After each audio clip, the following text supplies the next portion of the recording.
welcome you to the Wilson Center and to this weekly history seminar co-sponsored by the National History Center, which of course is an initiative of the American Historical Association, as well as the Center's History and Public Policy program, which I direct. We're happy to have all of you here, and of course especially happy to have John Milton Cooper here talking today about Wilson. Since Roger has brought down the house with his introductions the last few times, I will leave the introduction to him, but suggest that perhaps, since we have a number of new faces among us today, to quickly go around the room, and if everybody could just perhaps state their name and affiliation if they like to, just so we kind of know what the totality of individuals here in the seminar is. So perhaps we'll start right here. Speak up. They can't hear you. I'm going to Cohen, University of Maryland. Holly Galley. I'm a student of Professor Lewis's, currently a graduate student at Georgetown at the Security Studies program. I'm Don Ritchie from the Senate Historical Office.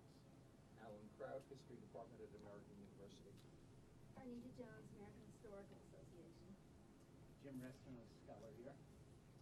Marty Sherwin, George Mason University, and a scholar here in this year. Tom Adams, retired European history. Greg Perret, part-time professor at GW, European 20th Century Europe.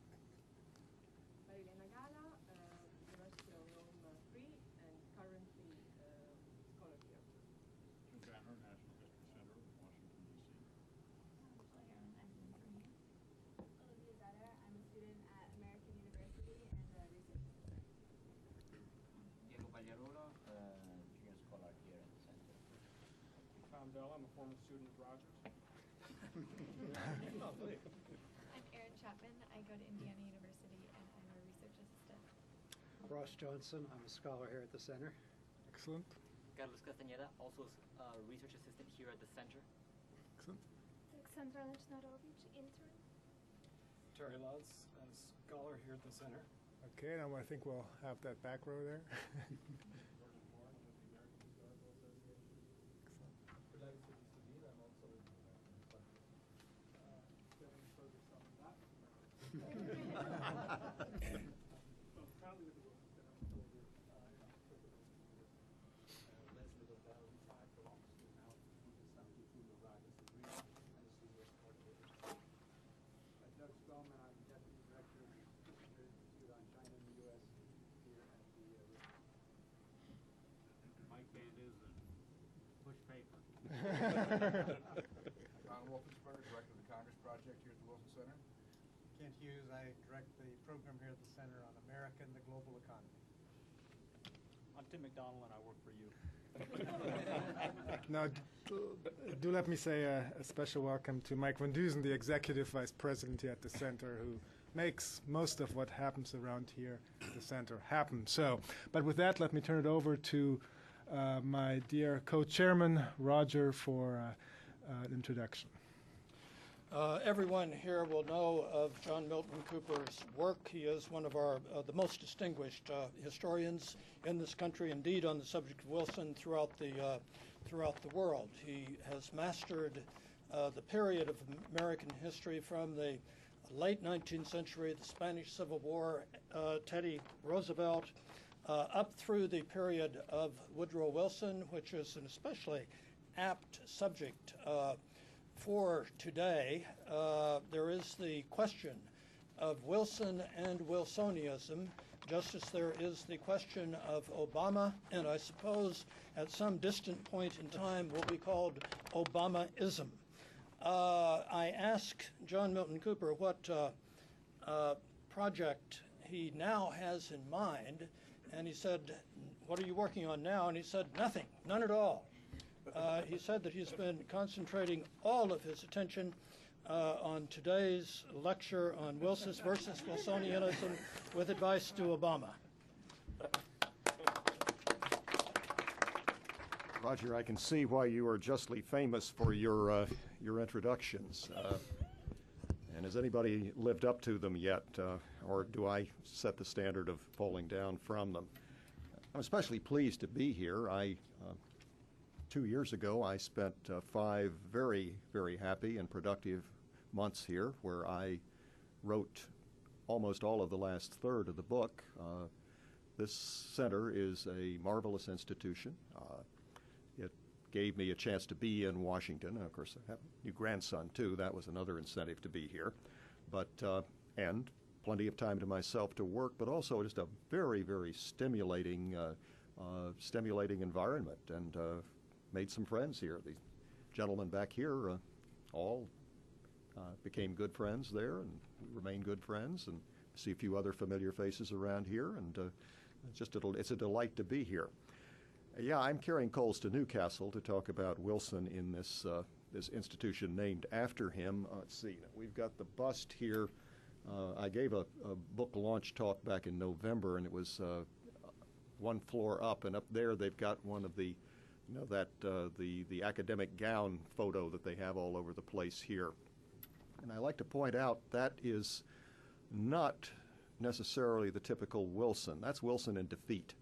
That's Wilson striding grimly to his last commencement at Princeton, when he knew that he had lost, that he'd lost the battle to transform Princeton.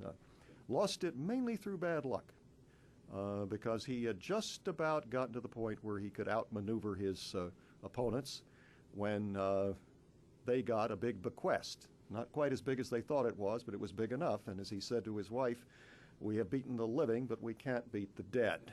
And of course, he was also then being courted by the New Jersey bosses to run for governor. And this was a man who got a chance to go back to his first love, which had been politics. He'd wanted to go into politics. There's the later famous statement that he made in the letter to his then fiancée, later his wife, Ellen Axon.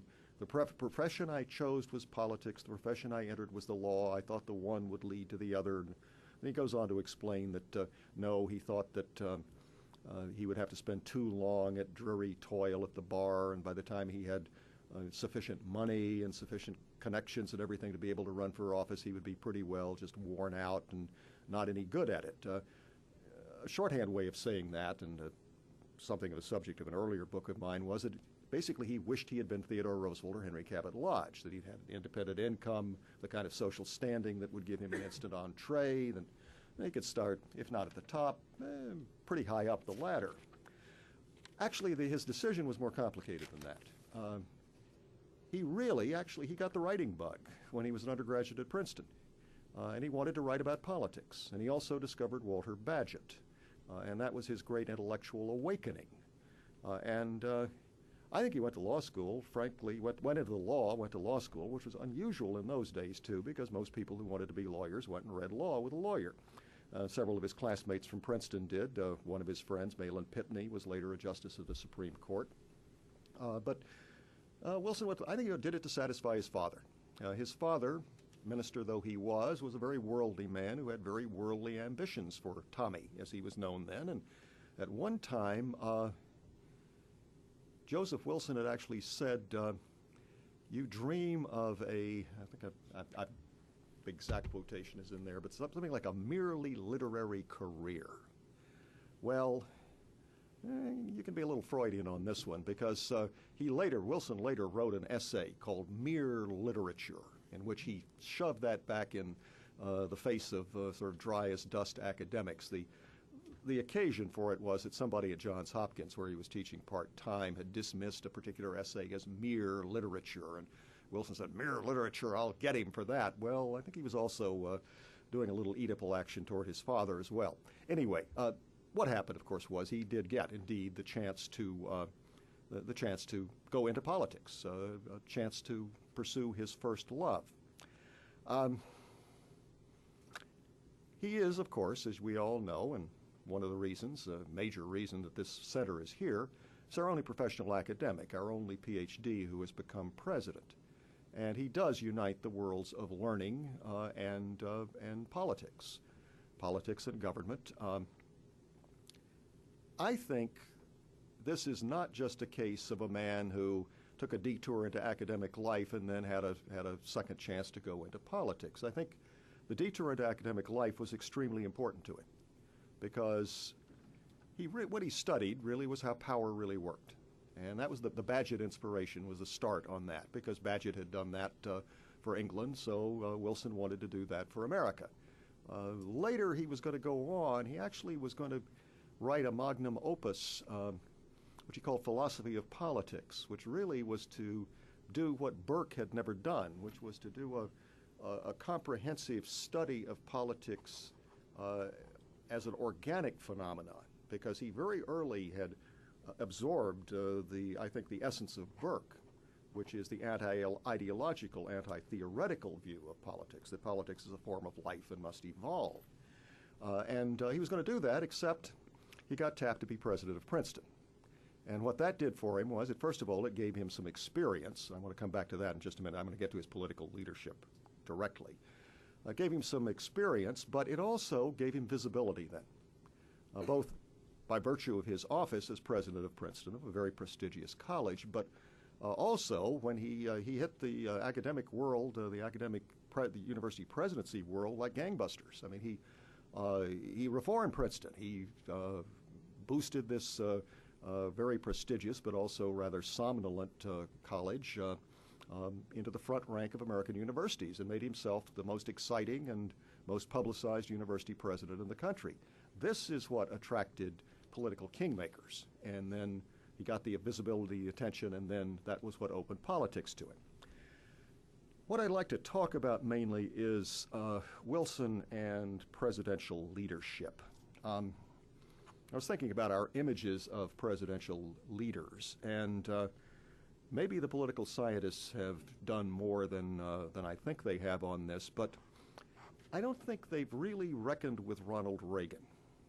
And what I mean by that is our image of the strong president is really modeled on FDR, LBJ, I'd say with a dash of TR thrown in. And I don't mean that entirely praisefully, because think about what kind of leaders they were. They were meddlesome, they were hyperactive, they were manipulative. You have different mixtures in each of these. And in many cases, a bit of a bully. Certainly that's the case with LBJ. I think that's also the case with FDR. And TR as well, although I think he brought it off a bit better. One of the reasons, I think, besides those are the strong leaders, the presidents that garner so much attention, is also the test. I think one of the great tests of presidential leadership really is legislation. Yes, foreign affairs. I want to get to foreign affairs soon enough, but it's really legislation. What great acts, what legislative monuments did a president leave behind? And the three greats by this standard are FDR, LBJ, and Wilson. These are the three who left the great legislative monuments.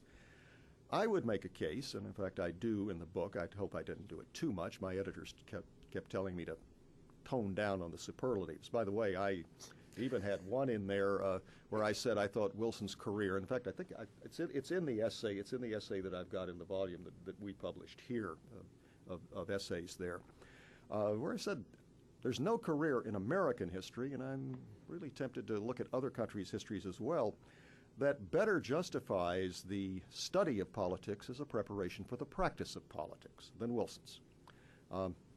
Anyway, I think of that trinity of FDR, LBJ, and Wilson, those of us who learned that the King James, it was faith, hope, and charity, but the greatest of these is charity. In some ways, I would even argue perhaps Wilson is the greatest of these, that he's the first among equals here, because he did not enjoy FDR's circumstance, which was the greatest domestic emergency we've ever had, except for the Civil War, which brought him into office with a virtual blank check from Congress and a supine opposition.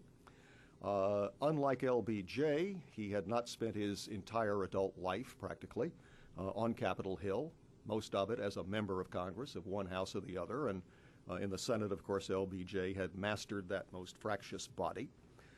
Wilson was a man, remember, who was 2 years removed from private life.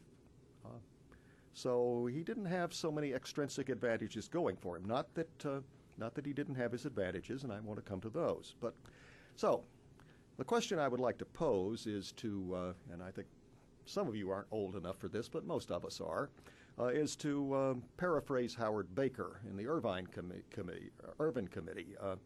What did the president know and when did he know it? For Wilson, what did he do and how did he do it? Well, what he did in terms of legislation is, I think you have two great bursts which have come in his first term. And I've been thinking about this some more too. We very seldom have great legislation out of a president in a second term. And I think this was true even before the 22nd Amendment. In his first 2 years in office, we have the best remembered of these. The first thing was the tariff, a lowered tariff, which was quite a feat, by the way. Two previous presidents had failed to do this, tried and failed at it, and that was accompanied by the income tax. The excuse for it was to replace revenue lost by lowering the tariff rates. The real reason for it was the income tax was extremely popular.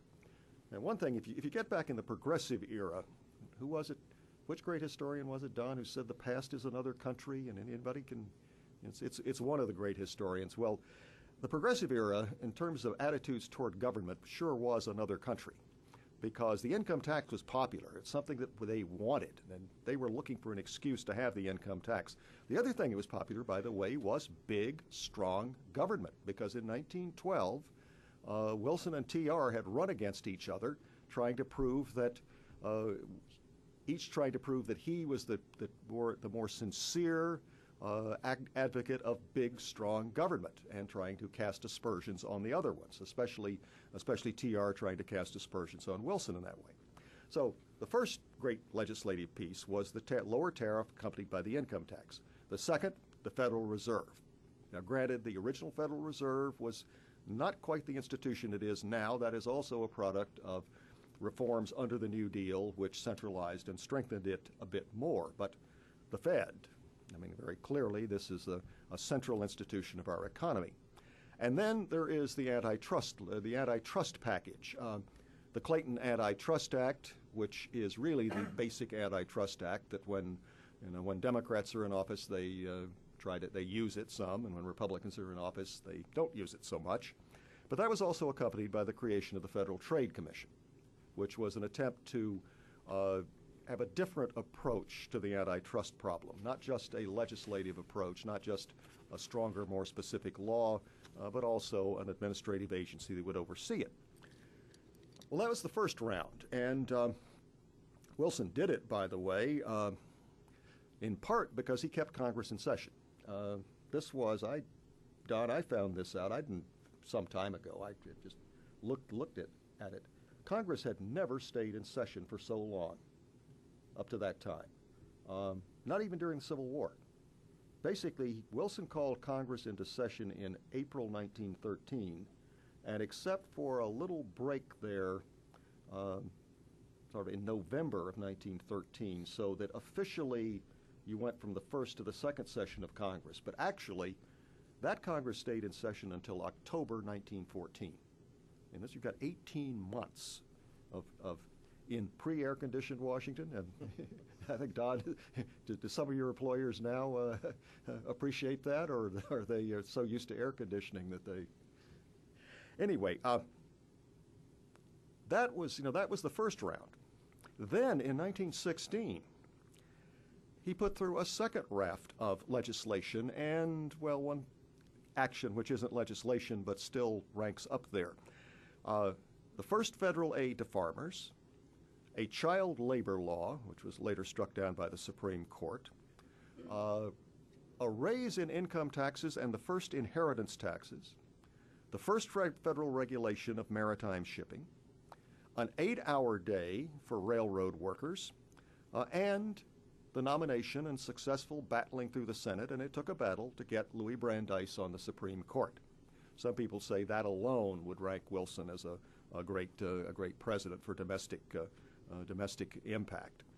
And at the same time, by the way, he was putting through a controversial defense bill and successfully beating back a congressional challenge on foreign policy. The people who study this, and I take this from Steve Skowronek especially, consider this really a president at the top of his game. If you want to see somebody who's really performing at the top of his game, Wilson, either of these, but especially Wilson in 1916. Well, that's what he did as a legislative president. How did he do it? Well, let me quote a famous statement of his that most of us always quote. It's interesting that for a man who deliberately said a lot of famous things that he meant to say, this famous thing is something that was an offhand remark that somebody later remembered. In November 1912, right after he'd been elected president, he said to a Princeton faculty colleague, a biologist, Edward Grant Conkling, he said, "It would be an irony of fate if my administration had to deal chiefly with foreign problems, for all my preparation has been in domestic matters." Now, we all quote the first one because, of course, the First World War, the irony of fate sure did overtake him. I find that second part, though, equally interesting and more revealing because he talks about preparation. Well, what was his preparation for the presidency? Politically, frankly, it wasn't very much. As I say, 2 years removed from private life when he became president. What did he mean by this? Because he clearly thought that he had prepared himself to be a domestic president. Well, first of all, I mentioned it before, his academic study. He had studied politics. He had studied it a lot. And I think many of you have probably read or read in his great book, Congressional Government, still in print.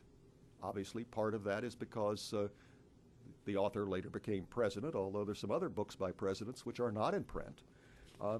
Also, I think this is, and don't deserve to be, perhaps.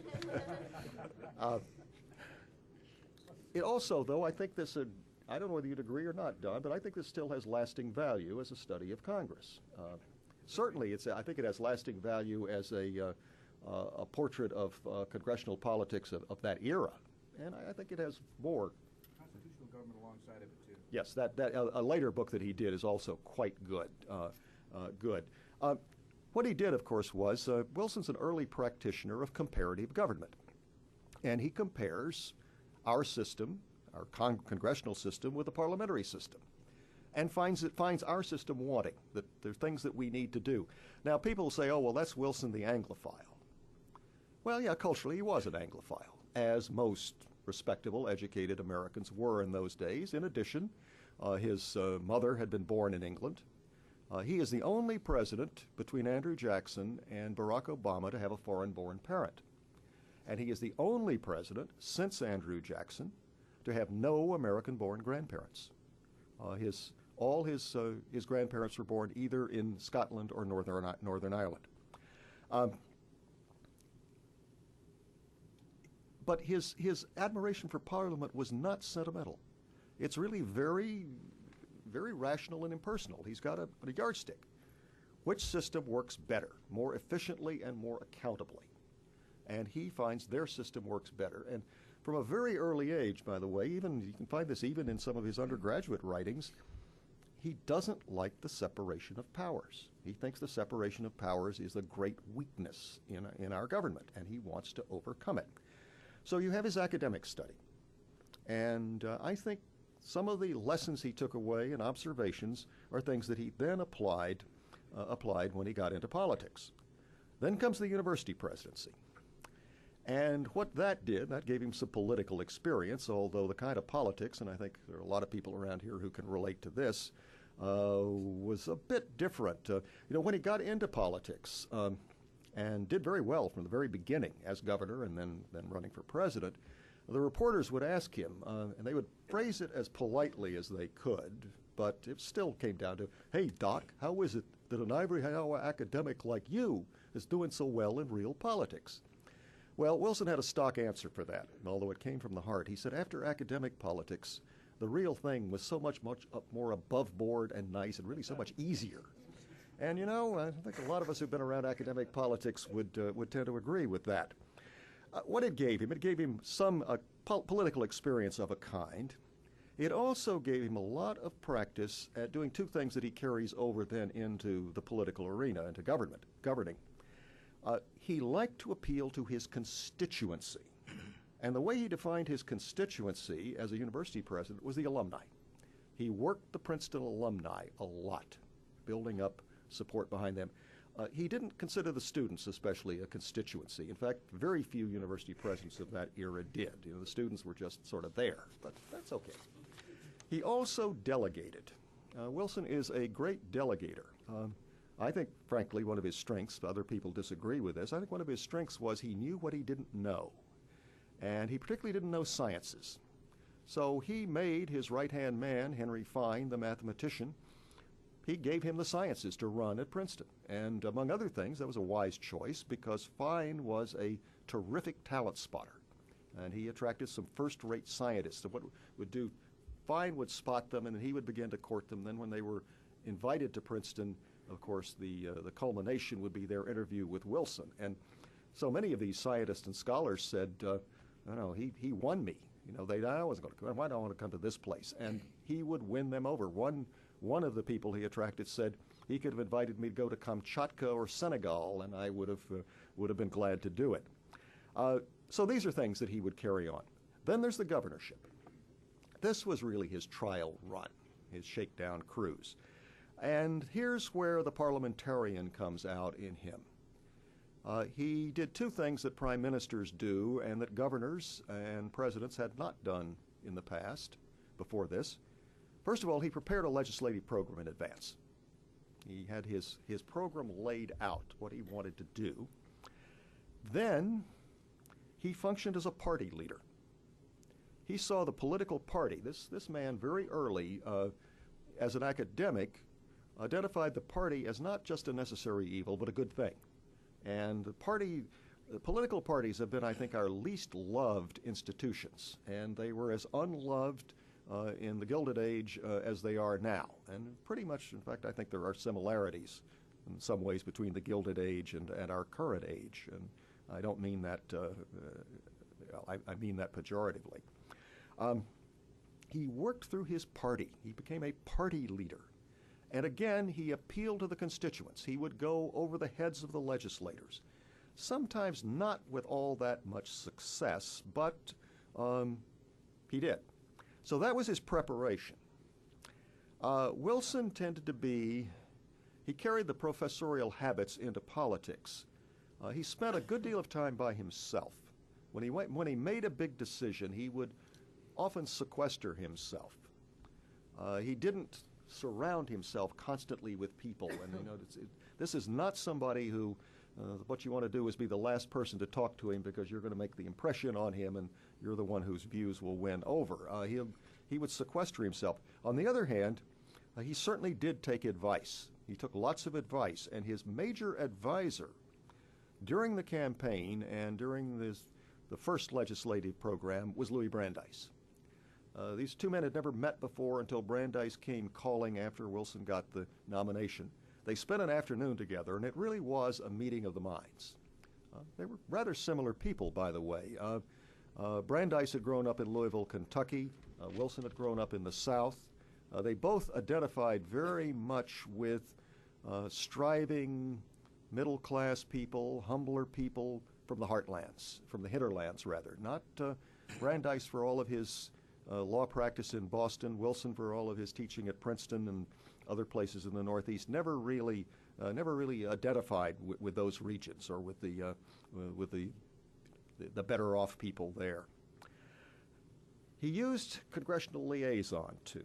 He worked a lot with the congressional leaders. He protested a little too much that he didn't really drive Congress, but that he sort of took their ideas and put them together. But at the same time, it was a very cooperative relationship that he had with Congress. And he had some very good leaders in both houses. The Senate leader is a man who's not too well remembered and I think deserves to be better remembered, Senator John Kern of Indiana. Kern was defeated for re-election in 1916 and died shortly after it of tuberculosis. and there was never a really effective Democratic Senate leader after that. Am I being unfair to any of the people who came after him, Don? I don't. Yeah. So, but in the House, it was first. The first 2 years, it was Oscar Underwood, who had been one of his rivals for the nomination, but was in those days the way the Democrats did it was the chairman of the the majority leader was chairman of the Ways and Means Committee, so he wore both hats. And Underwood was very effective. He was very good. Underwood then moved on, I didn't say up, on to the Senate in 1914, and he was succeeded by Claude Kitchen of North Carolina, Kitchen was okay. Kitchen wasn't bad. Kitchen actually broke with Wilson over the war. I think I may even have said it. I think Kitchen had the courage of Bryan's convictions about the war. He had good leadership on Capitol Hill, and his party was very cooperative. The Democrats were quite hungry after having been out of power for 16 years, and even some more conservative Democrats who thought Wilson was a bit too radical were still willing to go along. There was an unusually cooperative Congress, and up until 1915, he had at his side as his major lieutenant William Jennings Bryan, his Secretary of State. And Bryan had the contacts and the following in the party that Wilson didn't have, or that Wilson had not yet developed. I think what's remarkable, one reason that I would even perhaps give him higher marks in 1916 is by then he did not have Bryan at his side. He had Bryan in quasi-opposition. He and Bryan were really wrestling for control of the Democratic Party. And Bryan was opposing him on preparedness and on foreign policy. So Wilson had to prevail in spite of that. And let's face it, he also, until 1916, he had a good, strong ideological wind at his back. I mean, the 1912 election had been all about progressivism. Nobody had run as a conservative. Even William Howard Taft, who was the most conservative of the three major candidates, still had called himself a progressive and had respectable claims to that title. So that he had the ideological wind at his back.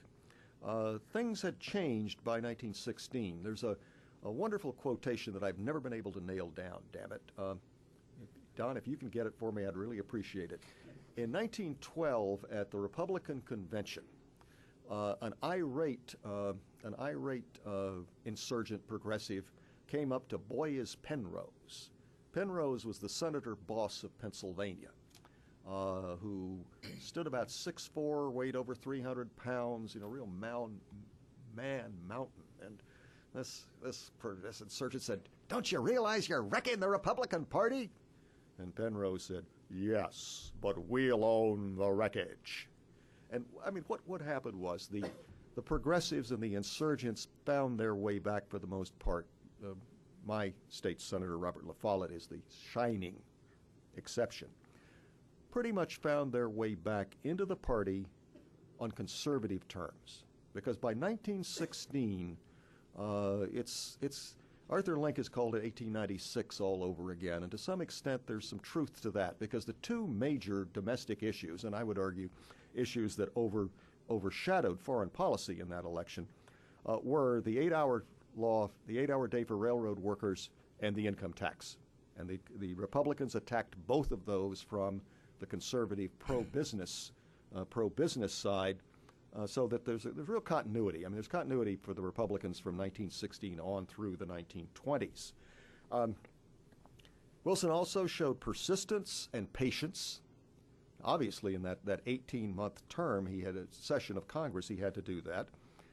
And at strategic moments, he made appeals to the public. He did this in two ways. One was, of course, his personal appearances before Congress. That, in part, though, his major reason for doing that was to bridge the separation of powers. He revived the Washington-Adams custom that Jefferson had discontinued, because Jefferson wanted to emphasize the separation of powers. Wilson wanted to overcome them. He did that. No president, in fact, has appeared in person before Congress more than Wilson, before or since. Before is not too big a deal, but since. One of the reasons, but what he was also doing was this was the best way he had in those days to reach a national audience. You know, in the pre-electronic media days, this was a good way to reach a national audience. He also, though, there's one case here where he did what he'd done back at Princeton as president and in New Jersey, which was to go to the constituents, to appeal over the heads of Congress. This was his tour in behalf of his preparedness program early in 1916, which I think is the model for the speaking tour he did for the League of Nations. Okay, that's what he did and how I think he did it. In foreign affairs, his dealings with Congress were successful until the end. That's something I think we tend to forget. One thing, by the way, I did not mention this, but it's interesting in about the only big distraction involving Congress that he had from his legislative program before the outbreak of World War I was the Panama Canal tolls issue. Now, in terms of his own dealings, he had Mexico was a huge distraction, or something of a distraction. He was able to get they passed a law in 1912 exempting American vessels from tolls on the now, as of 1914, completed Panama Canal, now about to be completed Panama Canal. This was in violation of the Hay-Pauncefote treaties. The British were furious about this, being major maritime power, and both the Republican and the Democratic platforms had endorsed this. But Wilson agreed that this was in violation of the treaty and not good policy. So he bucked his party on this one. In this case, he got help from some Republicans, particularly Senator Henry Cabot Lodge, and he was able to win on that.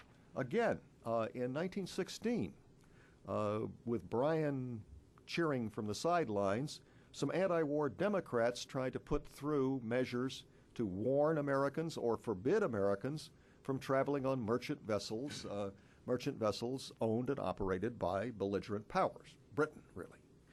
And Wilson saw this as a blow to his foreign policy, and not a good way of dealing with the Germans over the submarine crisis at all. So what he did was this was the showdown with Bryan. This is where he fought it out.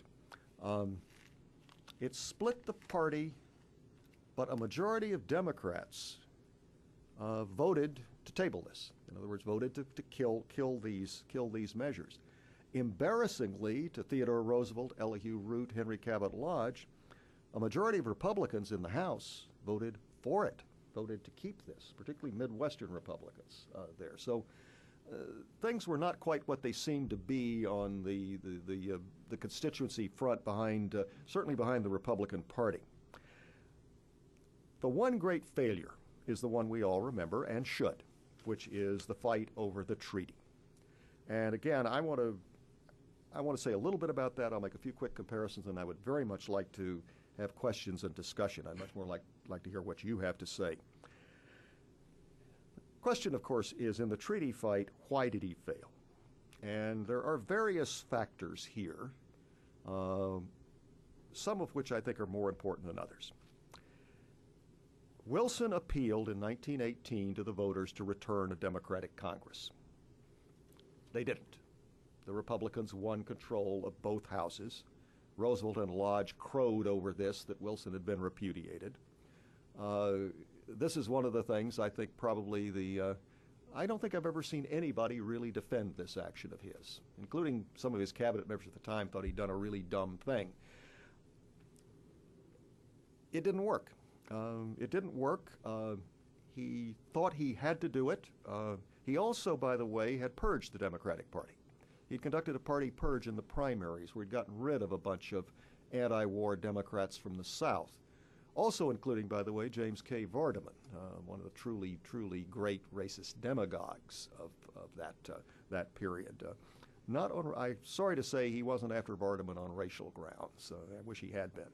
But although he had, interestingly enough, Wilson had finally done something decent on that front because he had issued a very eloquent denunciation of lynching and did it shortly before he went after these Southerners. So, in a way, this is the parliamentarian again. He believed he had purged the Democratic Party and had made it into a better instrument. Therefore, this was justifiable.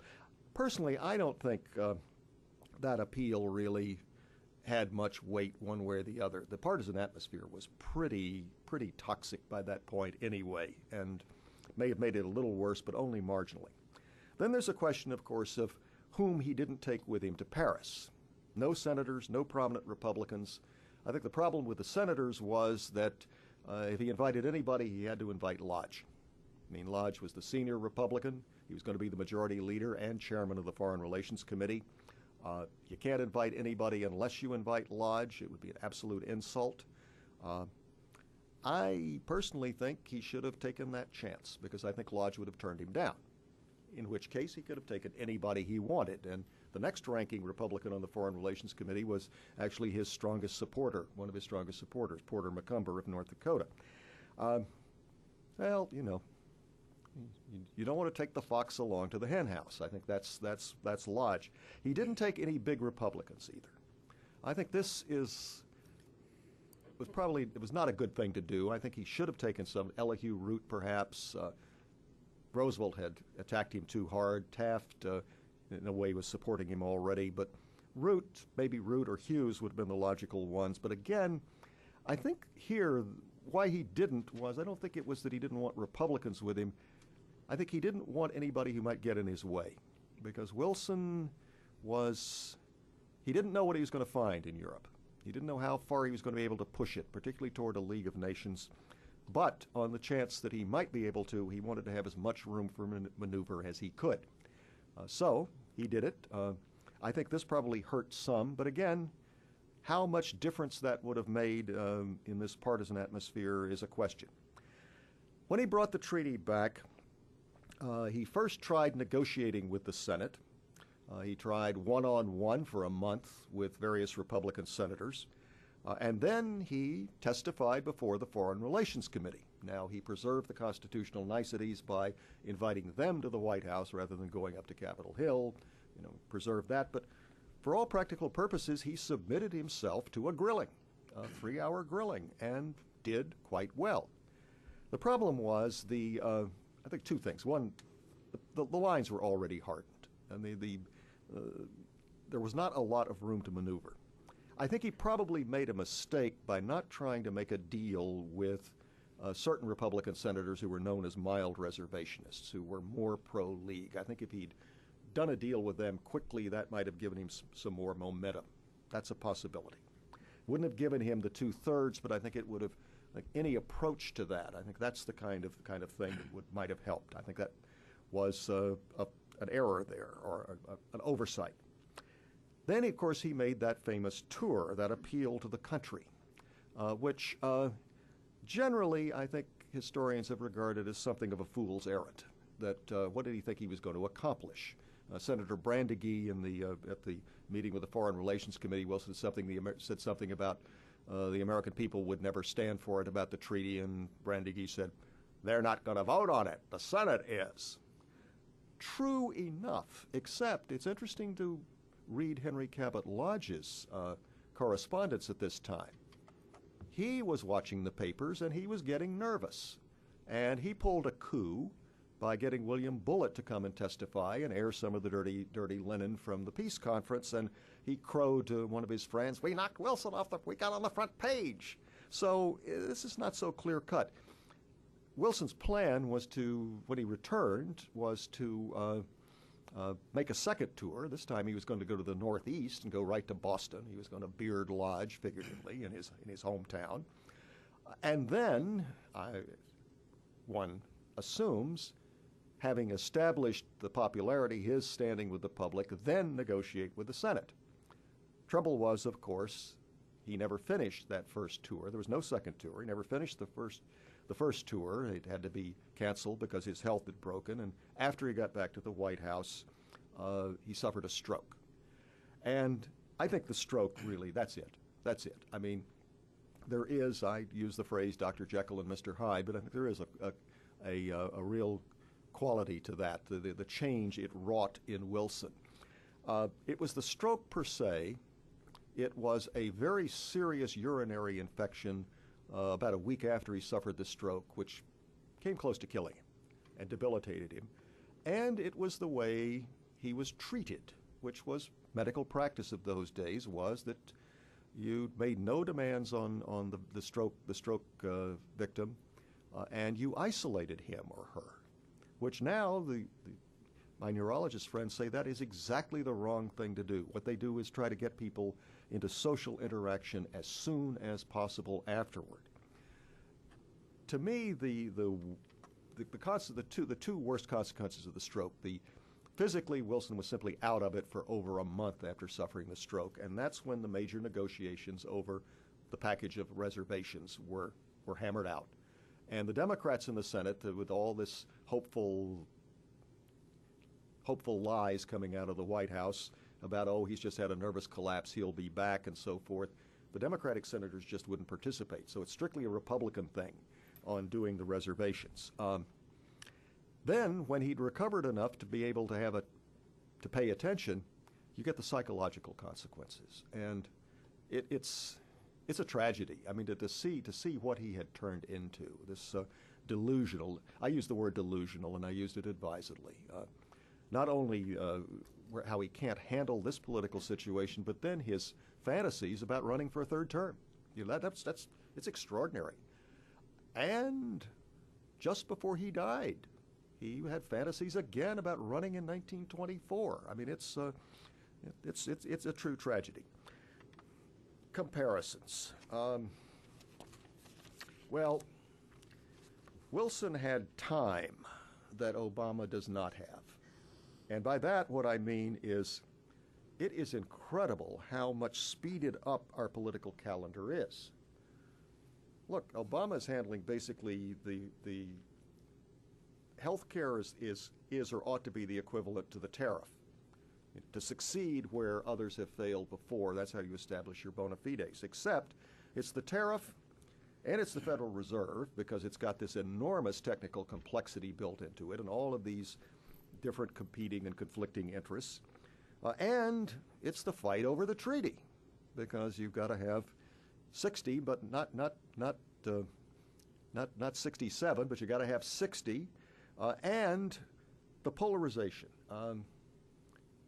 I think the partisan atmospheres of the end of World War I of that era and this one are quite comparable. I mean, just this the Republicans of that time. Well, consider the situation of the Republican Party after the 1916 election. They had never, in their history, been out of the White House for more than 4 years. I mean, this didn't happen. I mean, the universe had gone wrong for that to happen. And even though they'd won control of Congress, they were very, very worried that this fellow Wilson might make peace and do all of this and run for a third term. And of course, the other thing that didn't help, I think, was that their odds-on favorite candidate had died. Theodore Roosevelt would have been the Republican nominee in 1920. I mean, his old enemies were all for him. I've often said, isn't it interesting to imagine this country going to the 1920s with Theodore Roosevelt as president again? I mean, interesting, different from Warren Harding. So that what you had was, you had, again, a comparable situation of polarization.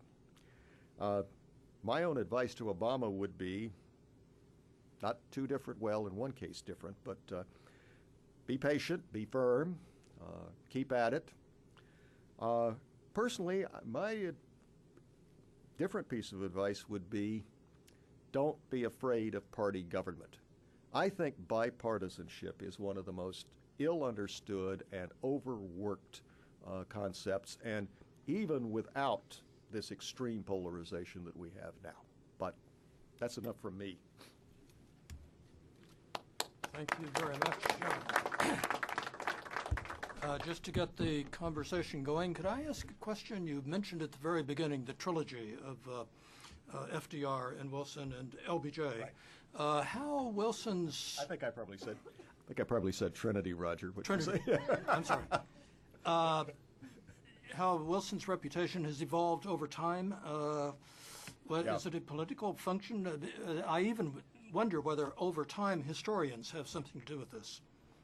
Well, yeah, I think we probably have. Wilson, I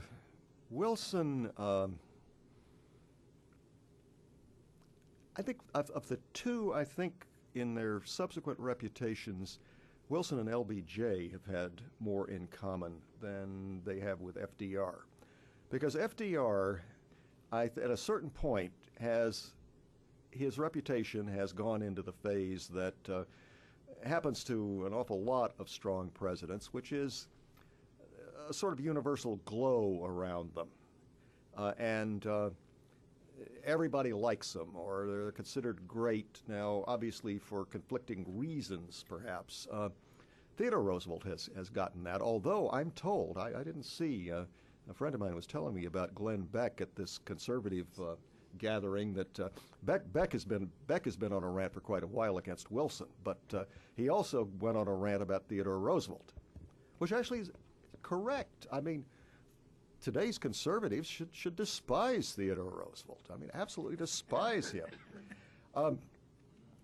The reason, of course, is they both had a war that later became extremely unpopular, and revisionism became the order of the day against both of these wars. For Wilson, of course, it's been a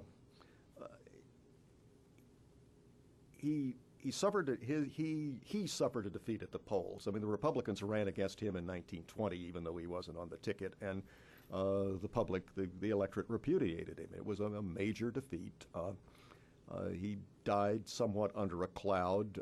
His reputation got even worse in the 1930s, of course, with the World War I revisionism, which was very similar to the Vietnam revisionism, the kind of no more Vietnams, the same kind of thing. Everybody agreed almost that it had been a great mistake, a terrible thing that had been done, and why. And I'd say the conspiracy theories were quite a bit more rife around Wilson or around the forces that supposedly worked on him there.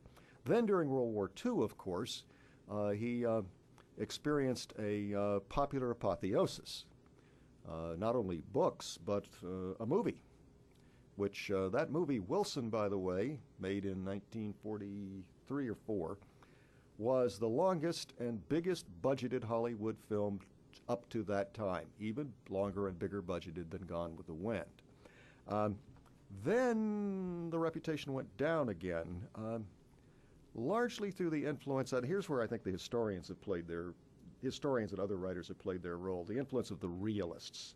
This is where Wilson and Wilsonianism have come to be synonymous with unrealistic, sweeping idealism, which I think, frankly, as much as I admire George Kennan and his writings, I think he was wrong. And Kennan himself, toward the end of the 1980s, began to reconsider Wilson. Wilsonianism, I even have a little fun there where I say that Wilson could be like Karl Marx. Remember, Marx said, "I'm no Marxist, just Karl Marx." I think Woodrow Wilson's ghost could say, "I'm no Wilsonian, just Woodrow Wilson."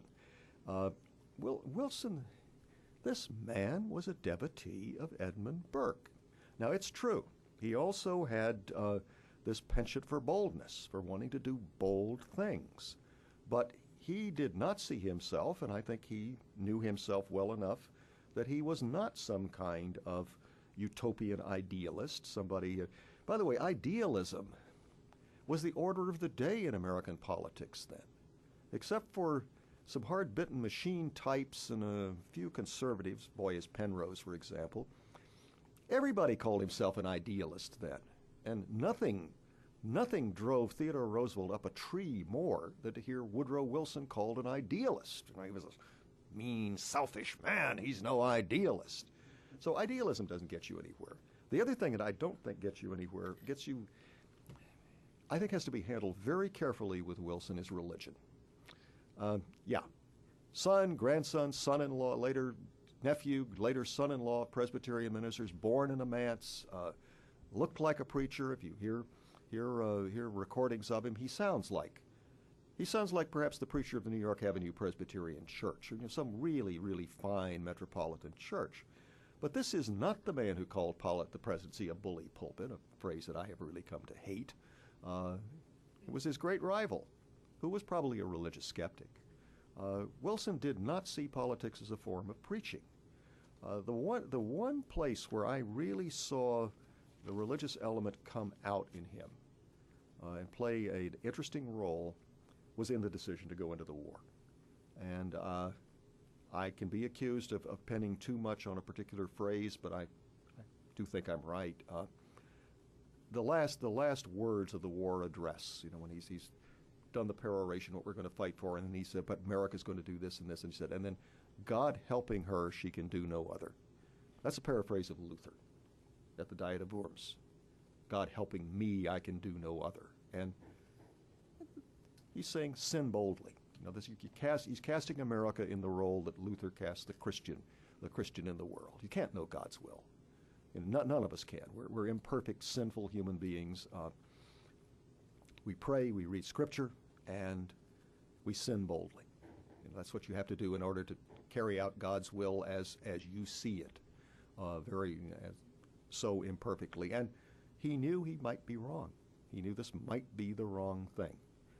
So the realists, I think, are the ones who got the licks in at Wilson. The other element, of course, that is going to be there forever, or two other elements to sully his historical reputation, self-inflicted, are race. His record on race is bad. I mean, there's no two ways about that.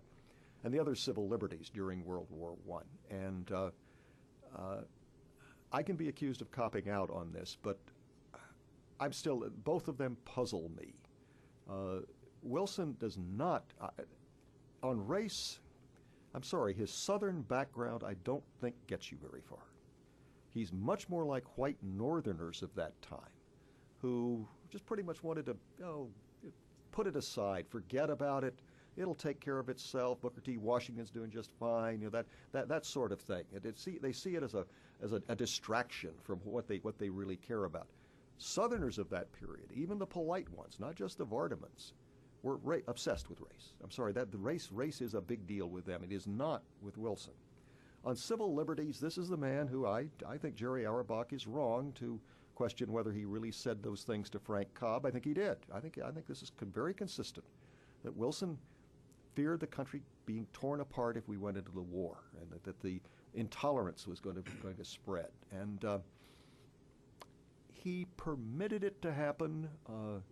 The only thing that I don't say this really in his defense, but he did say to his Attorney General, this is in October 1918, this thing's gotten out of hand. We really ought to rein in U.S. attorneys and federal judges, people who are not doing the right thing. In many ways, it's a terrible thing to say, but in many ways, World War I ended too soon. I think, well, a lot of things would have looked different if that war had gone on a bit longer. It would have looked a lot more like World War II. Thank you. The floor is open. Don. Thank you, John, for that presentation. I hope this is on.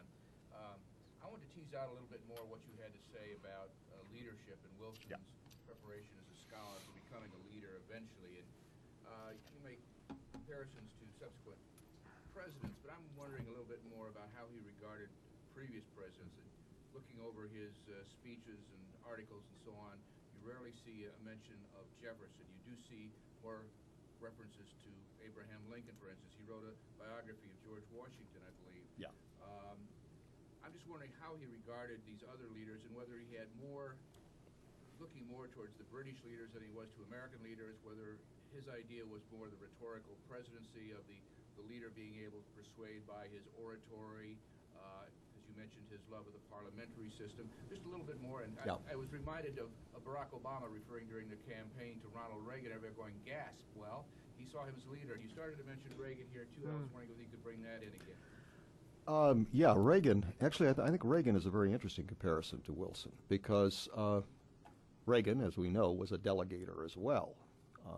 some criticize him for that, that not being engaged enough. And Reagan is the rhetorical president.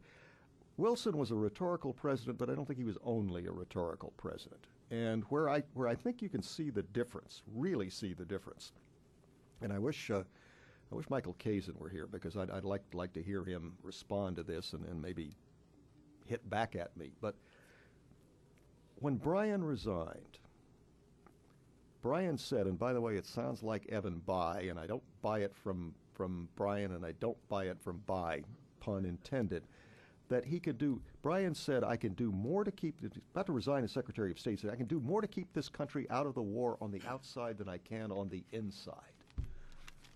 And Bryan, of course, what he did, he was not going gentle into that good night. You know, he's going to get out there and speak against it, and then against Wilson if necessary. Woodrow Wilson would never have said that, would never have thought that. Sure, he believed in the power of rhetoric. Like Bryan, he also believed that the real Americans were the ones who lived out in the hinterlands, not these northeastern elite types. But at the same time, the exercise of power was very important to him, to be able to do these things. He involved himself quite a bit in shaping legislation. Now he'd leave a lot of it, you know. He'd come in at certain strategic moments, particularly, and he usually, you know, with the Federal Reserve, you know, there's lots of problems there and which way to go. He'd seek out Brandeis. He'd get advice from Brandeis. Either have Brandeis come down and talk to him or send him some memos on this. So he's not so much of an administrative president. He tended to leave that to others. That's where he liked to delegate. He also would delegate, up to a point, delegate policy except in foreign affairs.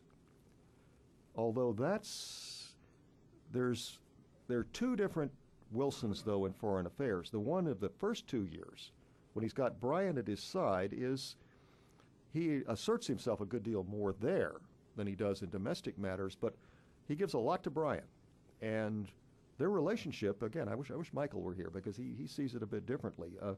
I think their relationship was remarkably cooperative. They got along very well. Men of obviously such different temperaments and character, well, in some ways character. Afterward, though, he really runs the show himself and appoints a cipher. Lansing was a cipher. And I don't know whether Colonel House's advice was crucial on this, that Wilson would not have done it anyway, but House at one point says to him in a letter, you don't want a strong Secretary of State. You want to be your own Secretary of State. You know, Lansing will do just fine. You know, all you want is a trained errand boy there. And Lansing is one of the two worst appointments that Wilson made were Lansing and McReynolds to the Supreme Court. Those were his two worst appointments. Well, some would say Palmer as Attorney General too, but I think those are even worse. Yeah. Please, if you could wait for the microphone. In January of 1917, Congress passes a literacy test for immigration. That's correct. Wilson vetoes it. That's correct. Congress overrides the veto. Yep. Mr. Obama is facing a debate over immigration this spring. I was wondering, based on your understanding of Wilson in that conflict, what would you advise Mr. Obama to do about immigration this spring? Well, first of all, wait and see what's in the bill. If it's unduly restrictive, if it's something that really, I think vetoing it would be just fine. Now, there'll be a political price to pay for it, but I think the people who are most head up about immigration probably didn't vote for him anyway and are not about to do it again. So. Did Wilson pay much of a political price for that, do you think? That's hard to tell because, of course, that's right before the war, and the war overshadows so much else. Wilson was not a big one on the social issues of that era. You know, he did not like immigration restriction. Well, obviously he vetoed this. The son of an immigrant, and he's again he likes basically likes immigration. He made some comments that were used against him in that awful book that he read, his Potboiler, The History of the American People, where he was just kind of churning it out, and some of that was rather silly, and he repented of that. He didn't like Prohibition either, at all. And there's some question. Arthur Link believed that his veto of the Volstead Act was something that was simply done in his name, that he was out of it at the time, and that Tumulty and Mrs. Wilson did it. That may be so, but they knew what he wanted. I mean, I don't put much. He did not like Prohibition at all. So no, Wilson's he's a good sort of assimilationist, somebody who thinks we have a nice, strong culture, and very similar to Theodore Roosevelt in that. Don or Jim or whichever one. Our historian of the Senate, yes. Yeah. I have a Senate question there, but You do, Don? I'm surprised. Wilson's name keeps coming up all the time lately because Wilson not only was the first president to come and give his State of the Union message in person and other messages, he also talked the Senate into getting its first majority leader, and he also talked them into its first cloture rule. That's right. Which is lots in the news these days. Yep. And given the fact that while he didn't like separation of powers, the Senate had always stood for separation of powers. How did he get away with all of that? How did he affect the institution as much as he did at least during his first term? Well, first of all, as well as I can tell, he had a pretty good relationship with most of the Democratic senators. There's some major exceptions. Hitchcock, although he comes around later, Reed, O'Gorman from New York, a few of those, but he had good relations with them. He went down to Capitol Hill a lot, and when things would get a little hairy on some things, he'd have a meeting. He'd have a meeting with the Democrats, sometimes with the Republicans, but so he had just a good relationship with them. He treated them with great respect, and part of it, the cloture rule, of course, is. You might say he took advantage, or people took advantage of a very heightened wartime situation.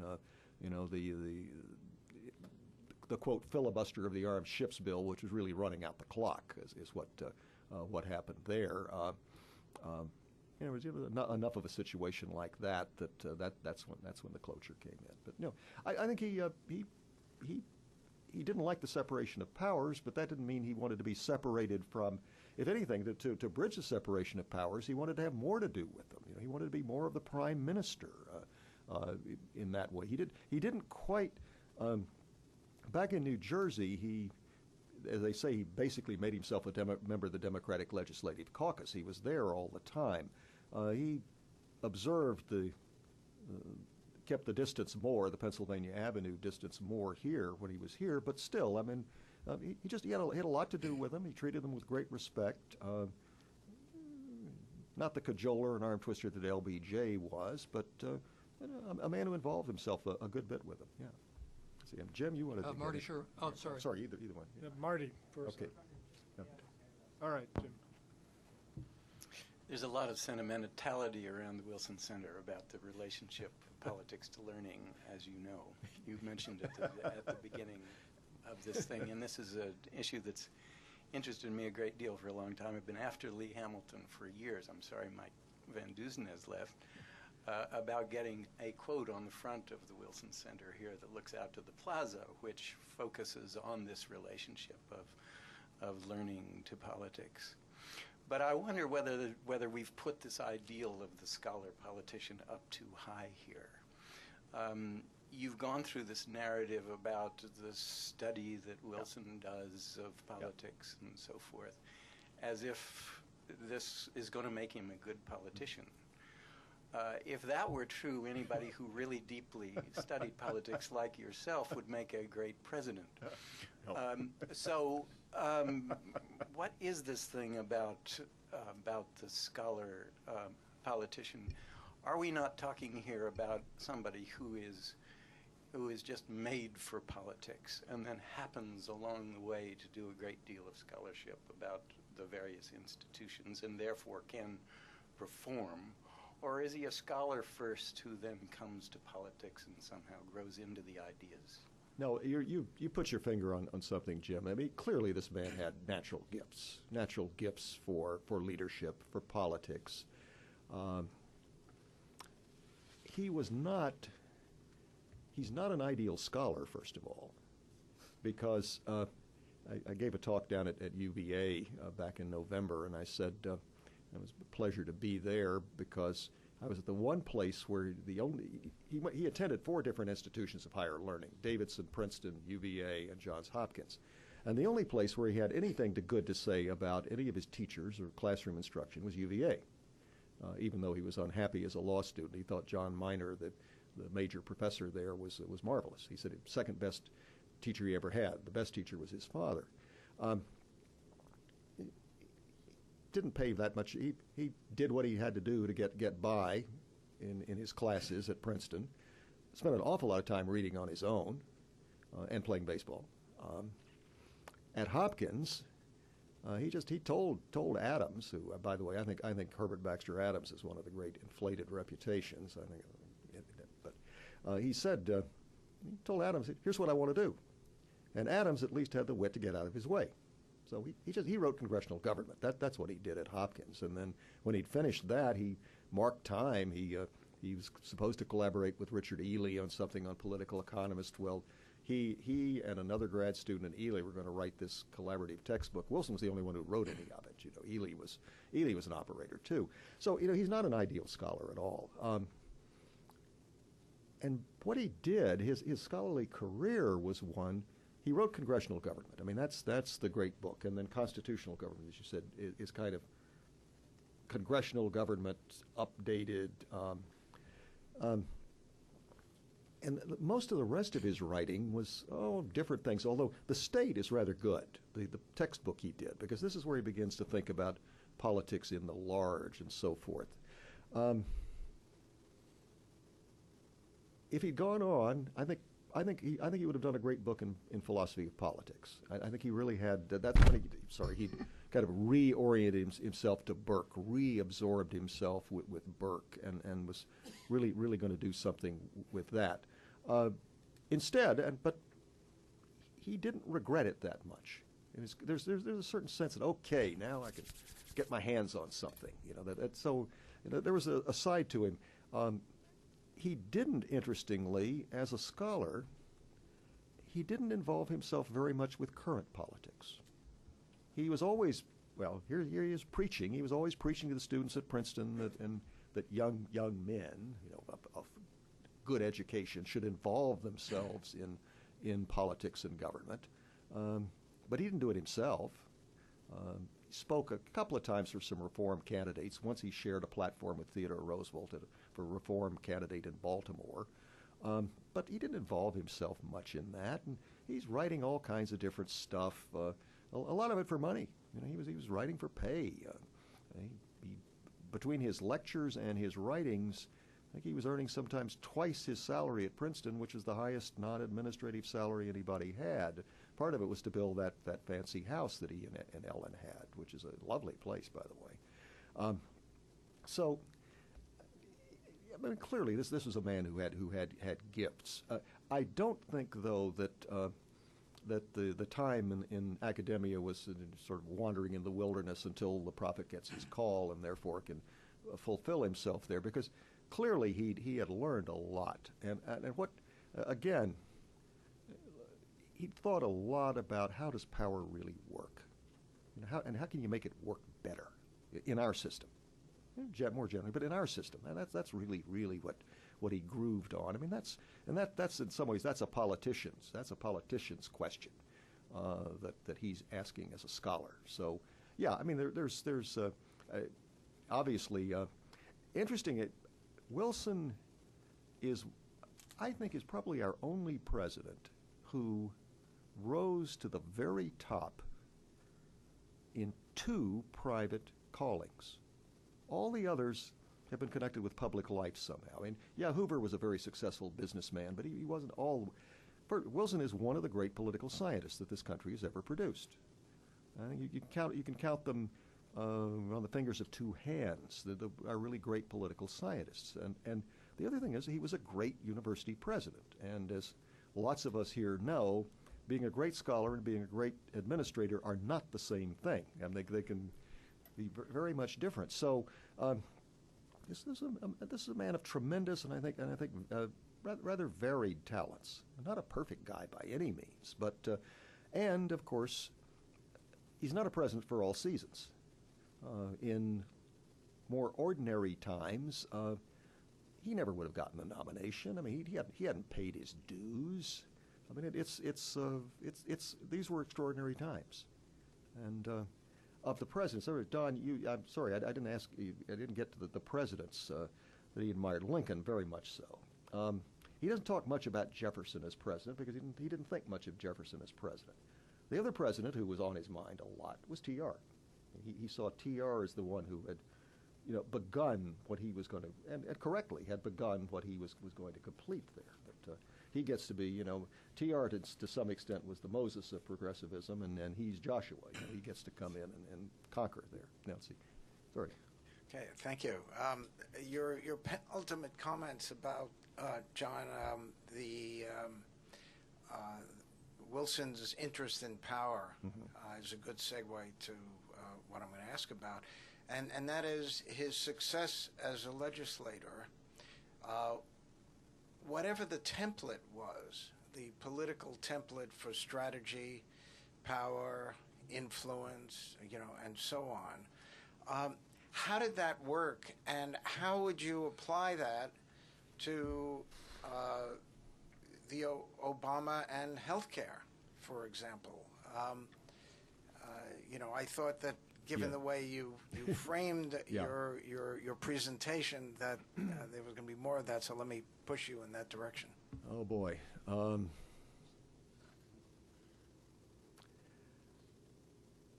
I would say half a loaf is better than none, and Wilson would have said that too. He, I think maybe, Marty, the closest comparison, just tactically here, would be preparedness. He had to accept a compromise there. He had to drop, there was a reserve plan called the Continental Army, which drew a lot of fire, especially from the National Guard lobby. Generally, the anti-preparedness people didn't like it, and then there was additional fire from the National Guard lobby. Now, Wilson was fortunate in that this was the pet brainchild of perhaps his least favorite member of his cabinet, his Secretary of War, Lindley Garrison, who was Garrison liked to think of himself as the premier of the Wilson cabinet, especially after Bryan left. Liked to throw his weight around, and they were not personally close. And the chairman, the House Military Affairs Committee, made dropping the Continental Army the price of getting a bill through, and Wilson paid it. Now, he didn't mind paying it so much. I think the stakes are higher for Obama since these things have gotten sandbagged in there. But I think they're probably going to have to compromise. They're probably going to have to take half a loaf and make it look like a true half loaf. Now, my state's great Senator La Follette, governor and senator, used to say he would take half a loaf, but it has to be a real half loaf. That La Follette was not a great compromiser necessarily. That's the kind of thing. I think also, keeping at it with the country, keep selling this one. Personally, I think what these insurance companies have been doing with their rates is a heaven-sent opportunity. Hit that one, hit that one hard.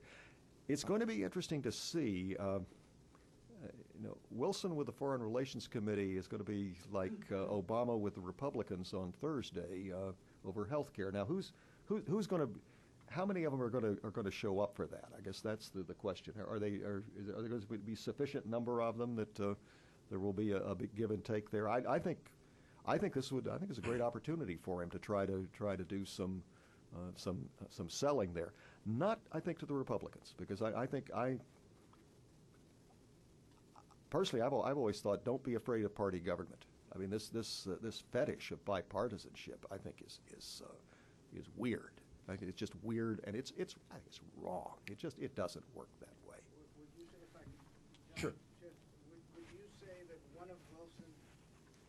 one of Wilson's strategies was to go straight with party and whatever Republicans wanted to come along, fine, and ignore the idea of bipartisanship?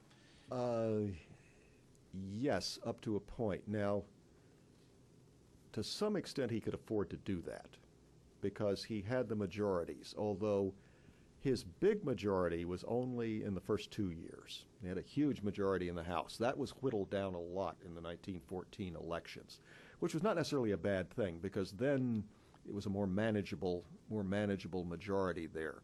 The Senate majority was always 5 or 6 seats. It was not a huge majority in the Senate. Now, what you did have, though, up to 1916, is a significant number of Republicans who had been insurgents and progressives and were willing to go along. Now, he didn't consult a lot with them, which might have been wise for him to do that, but he was getting what he wanted and what he needed through his party. The concept of foreign policy bipartisanship, I think I think that's something different, or can be something different from domestic bipartisanship. And here's where I think Wilson's political imagination failed him.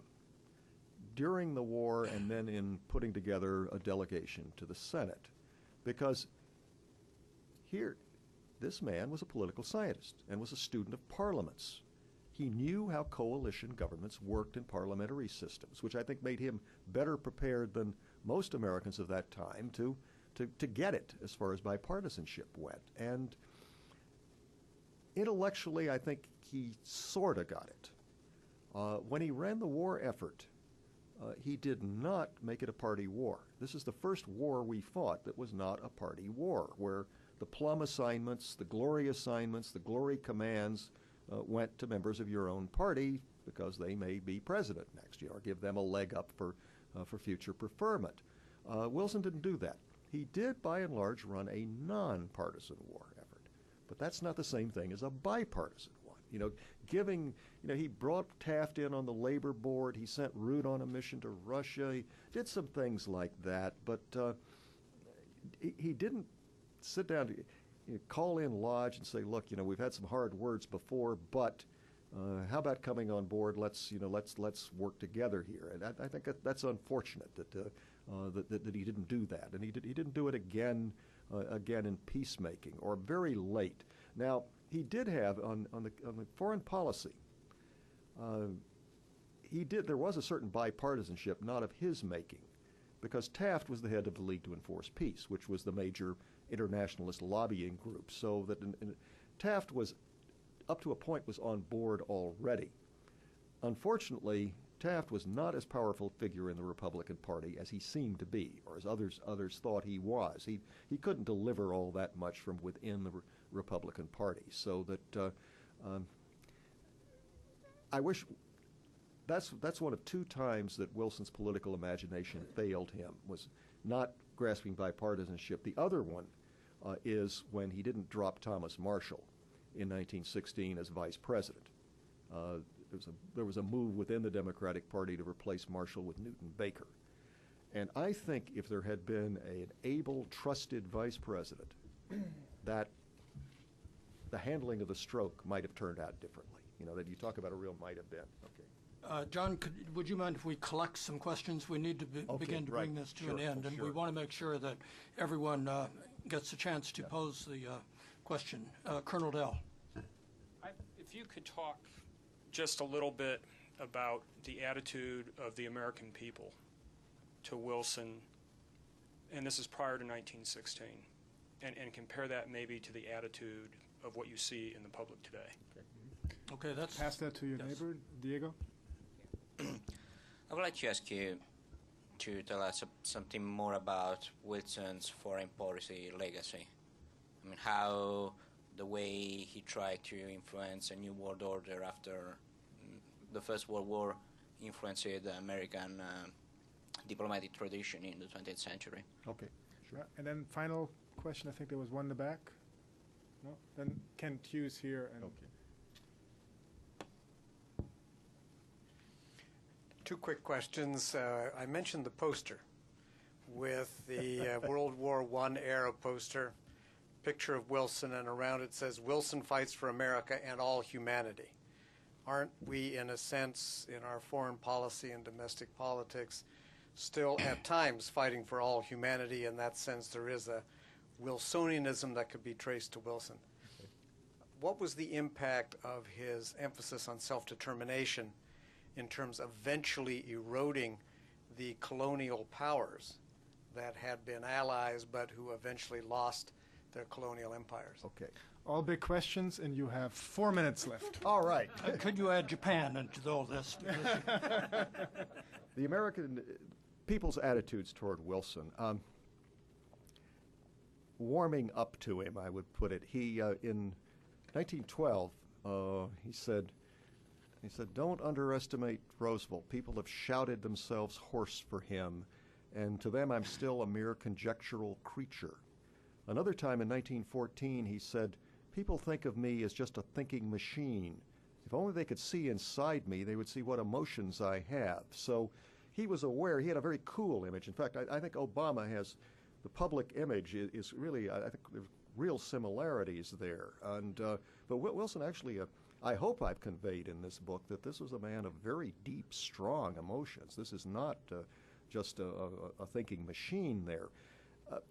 His emotional connection with the American people comes later. I think by the time of the war, I think he really had begun to do it. And on that last tour, I mean, now at times, not always, and his health was failing then, but he really did make an emotional connection. I think it was really quite extraordinary. His foreign policy legacy, in fact, I think this addresses both you and Kent here. I point out that the phrase in his war address is, "The world must be made safe for democracy." With the possible exception, well, I don't know, Lincoln, Jefferson, of a few others, this man is certainly one of the most punctilious stylists we've ever had as president. A man who would not have used the passive voice unless he meant to use it. There is, pun intended, a world of difference between the world must be made safe for democracy and we must make the world safe for democracy. I think this is where Wilsonianism is the difference between Wilson and Wilsonianism. Yeah. He was, in fact, there's an interesting, and unfortunately it didn't come out until the Wilson papers were published. He gave an off-the-record talk to some foreign journalists about in early 1918, where he says, "We can't impose democracy on people who don't want it." And I'm a disciple of Edmund Burke. You know, we can't do these things. So he was very circumspect about that. You know, of course, Kent, that he did not coin the phrase self-determination. That does not appear in the 14 points. That's Lloyd George who coined that. Wilson later, occasionally and very carefully, circumspectly, adopted the term. But never as a general principle to be applied everywhere. His anti-colonial legacy is, in part, a little bit in spite of himself, but not entirely. I've always been interested that somebody who supported him on the League of Nations, despite bitter and justified disappointments with him, was W.E.B. Du Bois, because he saw this and the mandate system as a major step toward the end of colonialism. Du Bois saw the war as having begun the end of the reign of the white man over the colored peoples of the world, and he saw these as further steps down that way. Thank you, John, for this fantastic presentation. What a treat! I think you've lived up in every way to Roger's introduction. Thank you. Let's give him a round of